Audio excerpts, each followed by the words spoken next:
It was just after midnight on the 25th of April 1915 when the first men assembled on the decks of the Allied transports off Gallipoli in readiness to load the small boats that would take them into battle.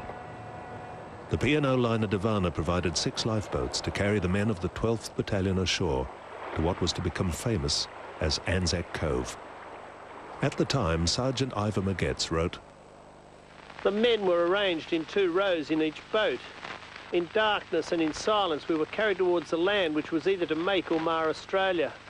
At about 4 a.m. we heard the first sounds of rifle fire, and at 4:10 we came under fire at about 200 yards from the beach. A perfect hail of bullets, shrapnel and the rattle of machine guns. 3 men were hit before we even hit the shore." By dawn, the landing was well underway and there were already many casualties. It was then that the Davana lifeboat took on a new role.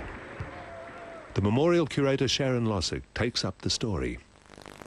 The Gallipoli landing exacted a heavy toll on the ANZAC troops. Many of the boats that had been used in the initial landing, like this one here, quickly filled up with wounded men and were taken back to their respective transports, which were now functioning as hospital ships. Over the coming months, Davana's lifeboats would have made many such journeys between the ship and the shore, transporting wounded men to safety. The lifeboat remained with the Davana until 1919, when it was recognised by a sharp-eyed passenger as a Gallipoli landing boat. Inquiries were made to the captain, who confirmed the boat's identity, and the War Memorial was notified of its existence. Negotiations were undertaken with P&O, who understood the significance of the boat to the Australian people, and this resulted in its donation to the War Memorial's collection in 1919.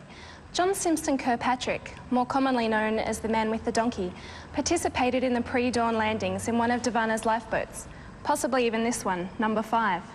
He landed under heavy rifle fire, and as he ran ashore, 3 of his mates around him were either killed or wounded. He landed safely, although his luck ran out less than a month later, when he was killed on the 19th of May. Conservation work being undertaken on the Davana boat will allow us to more fully tell its story. After 90 years, the wood had begun to warp slightly, and it's slowly being moulded back into shape by the brackets you can see here. Its cracks are being filled, and the ribs are being re-strengthened. A detailed analysis of Davana's paint has revealed at least 23 different layers. These confirm the boat's use as both the transport and hospital ship.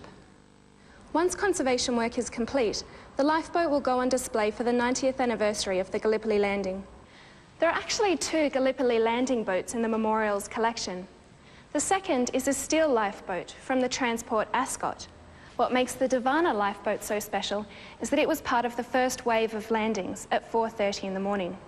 This makes it a very unique and highly significant part of the War Memorial's collection. Another amazing relic in the collection of the Australian War Memorial.